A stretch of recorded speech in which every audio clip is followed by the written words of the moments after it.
Alright, welcome back. I'm going to be doing a Druid breakdown of the Prisoners of Ankexfen event. I apologize in advance, this one might be a bit lengthy, because there's a good bit to explain here. This is not my best recording, my best attempt.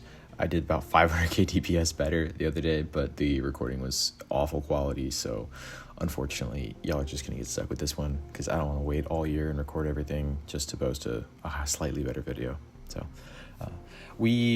there's 3 bosses, and we are going to burn on the second one, which usually is about 2 minutes in for us, maybe less, maybe more. So what I did already is I hit Group Wolf because I knew when we were going to start the event. Sorry, I hit Great Wolf. There's 2 minutes left on Great Wolf, and the idea is when it comes around to it, Group Wolf should be up. Group Wolf will be off anyway, but Group Wolf will be up for the burn, and then when Group Wolf is over 4 minutes later, this should be back again. I'll explain that later if I need to, but essentially I'm just pre-hitting this to start my chain up at the right time, because if I waited and started the event with regular Great Wolf, when 7 minutes later it would not be back up. Anyway, Force Rejuve is not up, Distant Conflagration is not up, Nature's Fury is not up from the prior event. That is okay, it is just worth noting because I gotta adapt my burn to not include it.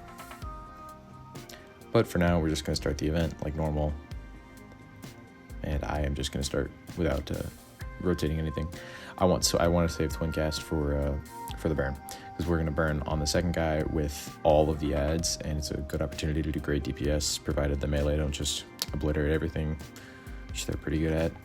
I'm ducking Winners here to not eat my Conjure Synergy. Spoken on that before. When I'm doing these, I never really know what I'm supposed to cover again, because I don't know if anyone who's watching this has watched the other ones, but yeah, like for example, the consuming synergies is something I do a lot that looks weird if you don't know why I'm doing it, but oh well. Got the barrels here, or the explosions, so I just run out. And then I've got a group member who's dotted. I get dotted later, and then the same group member gets dotted again, I think. So I do a little bit of single target healing, but generally we've got pretty good splash heals to cover. But that's why we all try and stack in one place, that and for the AE. I should have hit Boiling Wrath there. I literally no idea why I didn't. That was just objectively a mistake. I go ahead and MGB Spirit of the Wood here, and Nature's Boon, and then communicate with the other druids that I cast it, just in case people got hit by the knife throw, which is now me. I also don't want to have to waste time healing me. I want to be doing damage, so that's when these AAs come in handy. We all move in now, but then we have to move back out again because of the knife AE. Then I unfortunately have to heal me. I moved to hit Boiling Wrath there, and I intentionally didn't because the boss is at 8%. I want Boiling Wrath ready out the gate for the second boss because we're about to burn. And so I want Boiling Wrath to be my first one for a lot of reasons. Chromatic Haze, synergy effects, just straight up DPSing. Since Force Rejuve isn't up, I have to wait and not hit it here, which is fine.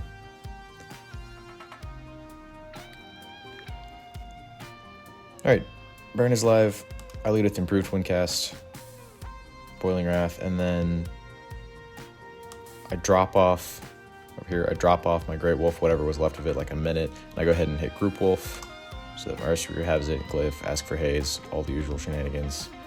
Hit Destructive Vortex. Remember, Nature's Fury is down. Ask it for Haze. I get Haze. Complaining about healing because, you know, what do I do as a druid if I don't complain about healing?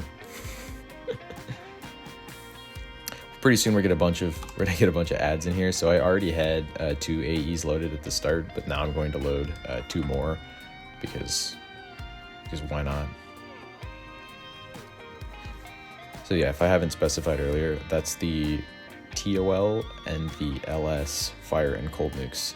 So you've got Helical Conflagration, Helical Immolation, Forlorn Chill, and Twilight Chill. I don't know the exact numbers of when it's important to hit those instead of a dot, like more important, but it's with the issue with this event is that all of these guys are resistant to different types of things, and it's hard to be like picking through and being like, okay, so I can cast Horde on these 3, I can cast anything but Chill on these 3, I can cast Sunfire or Boiling Wrath on these, and I can cast anything on these. And I currently can cast nothing on the boss because it's resistant to poison, disease, water, or magic, fire, and gold. So even though when I cast the AEs, a bunch of either the fire or the cold ones are going to resist the fire or the cold, even if you ignore all of these torrential servants, it's still hitting 1, 2, 3, 4, 5, 6, 7, 8, 9, 10, 9 targets, so it's still worth it. As evidenced by the fact that for the first time in my life, I'm on the top of the bars. That's kind of subjective because it's the live overlay, so it's never perfect. And then I could hit Boiling Wrath here, and I probably should, but I'm just trying to crank as much AEs as I can because I'm scrolling down, you'd see there's probably like 17 mobs, 18 mobs on the extended target right now. We burned super fast, so we had basically 8 sets of ads. I think we probably had like 7 or 8, 6 or 7 up at the same time. I'm also already hit twin cast there because ITC dropped really quick when you hit all the AE nukes, but I do want to get at least the regular dots up on the boss, because now I can use all of my dots again. Once boss 2 dies, boss 3 spawns while these golems are active, the servants, but you can cast any type of resist on the boss. So still trying to crank out the last couple AEs while I can, but it's mostly shifting back to single target now, and then I will start multi-dotting these more effectively, because now you're down to, I mean, if I throw a nuke here, throw a cold nuke, could only land on like 6 targets. If I throw a fire nuke, could land on less. Like, I'd rather just be dotting because it's more value at this point. So it's kind of hard to flow out what I do. Like, I always go into it with a plan, and I'm open to doing it however, but it's not like all right, it's gonna start, and then I'm gonna dot these 12 mobs, and then I'm gonna AE these 3 mobs. It's just, you kind of got to go with the flow because stuff dies disproportionately fast depending on, some people are just picking random things to dot. The MA's just kind of going all over. People are rampaging and hitting everything, or some AEs are limited and they're only hitting some. Since we're back down to 1 mob now, I'm going ahead and just swap back to the normal nuke rotation with Winter's Roar and Remote Cold. Remote Cold because I have 2 different mages in group, and so I want the Conjure synergy to be burning on my Fire Dot, my Boiling Wrath, and Sunfire. Sorry, Sun Scald, because it's a new level now. My bad. Distant Conflagration has repopped, and I imagine Force Rejuvenator's Fury will as well. But since we're already 2/3 of the way through the event, I'm not going to bother. I'm just going to do it later.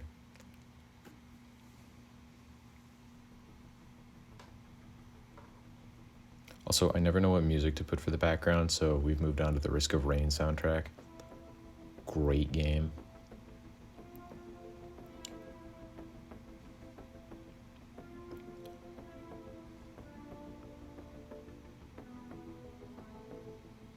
What I should be doing here that I haven't, because I always forget to do it, which is a fault of mine, is I should hit Spire. I only have 23% boost to my nukes right now from Wolf, so I should hit Spire to get that up closer to 100, but I don't, because I'm dumb and forget because I'm lazy.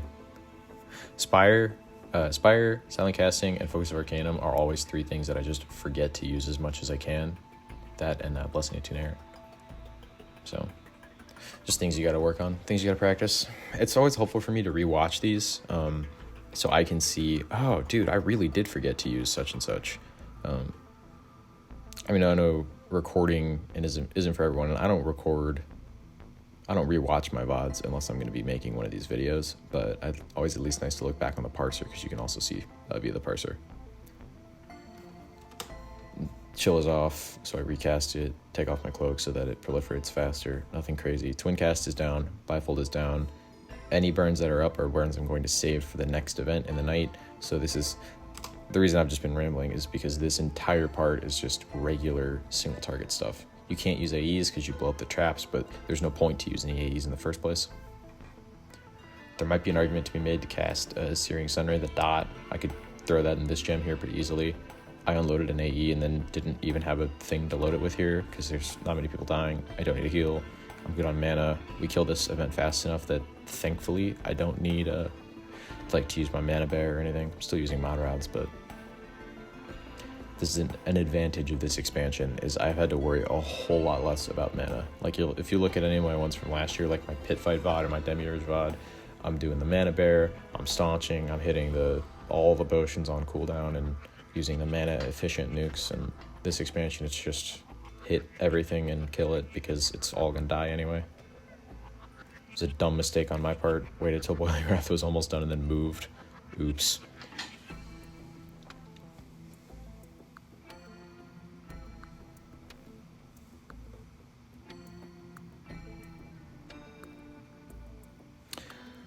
And I forgot to mention it earlier, but after Group Wolf faded off, Great Wolf was back up. I don't care enough to scrub back for it, because I'll forget where I am.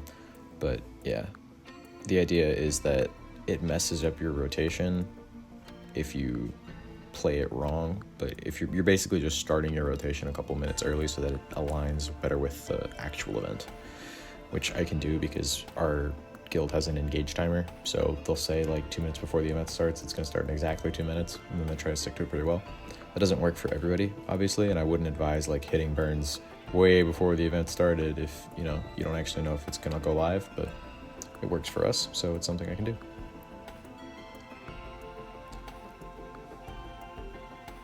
I see Bifold's close to coming back, but it isn't so well.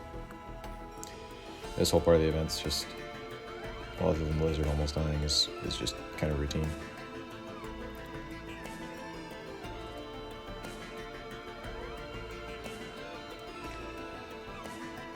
I also should be, and this is just a general thing, I should always be multi-dotting the Executioner, or at least shifting my nuke focus over to it. The reason I don't is not tactical, it's not even to do better on the parse, it's because I forget it's there every single time.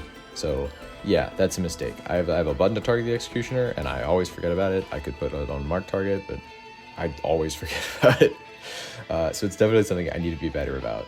Sometimes I'll like manually target it, throw a couple dots, but in my defense, like I said, I also thought this event would go a lot faster because we were doing really good on the second wave. And then I don't know if like DPS died or what, but we just kind of fell off a cliff at the end. Now, for the breakdown, because I do think this is valuable on this event. So I did 2.8 or 2.7, depending on how you see it. Dots are obviously still doing crazy, but like if you watch the What Is It For video that I just posted, go check it out. You'll see that my nuke damage was like less substantial, but here you've got Immolation, Twilight Chill, all these four are doing, pretty good damage. Not like sustained damage, obviously. They're only adding, 200, 250k to me. But it's while they're active. I mean, it's good average damage. And then if I sort by damage log, I'm sure some of my highest hits are all Boiling Wrath, but a couple very nice AEs in there. Even though they're getting resisted by like the cold ones by the cold ones and the fire ones by the fire ones for the mobs, you're still hitting enough targets if you're burning fast enough. The slower you're burning on that one, or like the worse your boss DPS is and the better your ad DPS is. So maybe if you might be in a lower tier guild that is trying to play it more safe, or just playing more safe, I would definitely recommend multi-dotting more than just AE nuking, and I would only recommend loading 2 AE nukes, which would be Immolation and Forlorn Chill. I've only started doing this recently because with melee DPS being stupid and just as a whole everything being a little easier, everything's dying faster, that it's worth it. One cast. Oh, let's do quick math. So Forlorn Chill did, I got spell counts. Forlorn Chill, I cast it a whopping 3 times and it did 18 million damage. So 6.3 million damage per cast.